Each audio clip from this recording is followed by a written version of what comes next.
Hello friends, welcome to మా హనీయూమ్. ఈరోజు వీడియోలో సింపుల్ స్నాక్ రెసిపీ సన్నకార్పోస్ని మనం చాలా ఈజీగా టేస్టీగా ప్రిపేర్ చేసుకోవచ్చు. సో ఇంకా లేట్ చేయకుండా వీడియోలోకి వెళ్ళిపోదాం.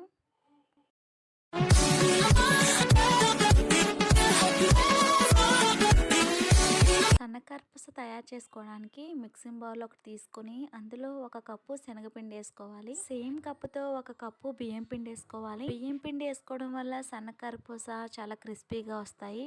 ఇప్పుడు రుచికి సరిపడా ఉప్పు, అర టీ స్పూన్ పసుపు, 1 టీ స్పూన్ వాముని కొంచెం మెదుపుకొని వేసుకోండి. వీటన్నిటిని ఇప్పుడు జాలి దాంట్లో వేసుకుని జల్లించేసుకోండి. పిండి అంతా ఇలా జల్లించుకున్న తర్వాత ఇప్పుడు ఇందులో కొంచెం కొంచెంగా నీళ్ళు వేసుకొని మనం పూరీ పిండి కలుపుకున్నట్టు ఇంకొంచెం మెత్తగా పిండిని కలుపుకోవాలి. పిండి ముద్దను పట్టుకున్నప్పుడు ఈజీగా లోపలికి వెళ్ళే విధంగా కలుపుకోవాలి. ఇలా కలుపుకున్న తర్వాత పక్కన పెట్టుకొని కారపూస వేసుకోవడానికి ఇలా చిన్న చిన్న హోల్స్ ఉన్న ప్లేట్ పెట్టుకోండి. పిండి గిద్దకి అంటుకోకుండా ఉండడానికి కొద్దిగా నూనె వేసుకొని చుట్టూరు రాసుకోవాలి. ఇప్పుడు మనం కలిపి పెట్టుకున్న పిండిలో నుంచి హాఫ్గా తీసుకొని, అంటే మన చేతికి సరిపడా లేదా కారపూస వేసుకునే గిద్దలో సరిపడా పిండిని తీసుకుని వేసుకొని ఇలా కొంచెం రౌండ్గా చేసుకొని వేసుకోండి. మరో పక్కన కారపూస వేసుకోవడానికి సరిపడా కడాయిలో నూనె వేసుకొని వేడి చేసుకోవాలి. నూనె వేడైందా లేదా అని అందులో కొంచెం పిండి వేసి చూడండి.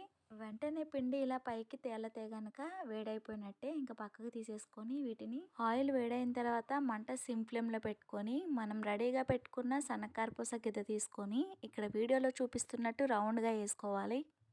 మనం ఆయిల్లో సన్నకారపూస వేసుకున్న తర్వాత మంట మీడియం ఫ్లేమ్లో పెట్టుకొని నిదానంగా ఫ్రై చేసుకోవాలి. ఒకవైపు ఫ్రై అయిపోయిన తర్వాత రెండో వైపుకు తిప్పుకోండి. కొంచెం మనకి ఇవి ఎల్లో కలర్లోనే ఉంటాయి కాబట్టి మరీ ఎక్కువసేపు ఫ్రై చేసుకోకండి, మనకి త్వరగానే ఫ్రై అయిపోతాయి. ఇలా మంచి గోల్డెన్ కలర్లోకి వచ్చేసిన తర్వాత ఒక ప్లేట్లోకి తీసేసుకోండి పక్కకి. సేమ్ ఇలానే మిగిలిన పిండి అంతా కూడా వేసుకోవాలి. నూనె బాగా వేడైన తర్వాత మనం వేసే ముందు మంట సిమ్ ఫ్లేమ్లో పెట్టుకొని వేసుకోవాలి.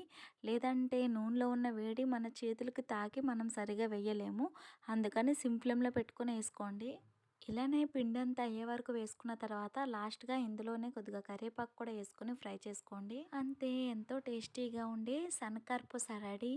అంతేనండి, చాలా సింపుల్గా ఈ సన్నకారపూస చేసేవచ్చు కదా. మరి ఈ వీడియో మీకు నచ్చినట్లయితే మీరు ఒకసారి తప్పకుండా ట్రై చేయండి. ట్రై చేశాక మీకు టేస్ట్ ఎలా వచ్చింది అనేది నాతో షేర్ చేసుకోండి కామెంట్ రూపంలో. ఈ రెసిపీ మీకు నచ్చినట్లయితే లైక్ చేసి మీ ఫ్రెండ్స్ అండ్ ఫ్యామిలీ మెంబర్కి షేర్ చేయండి.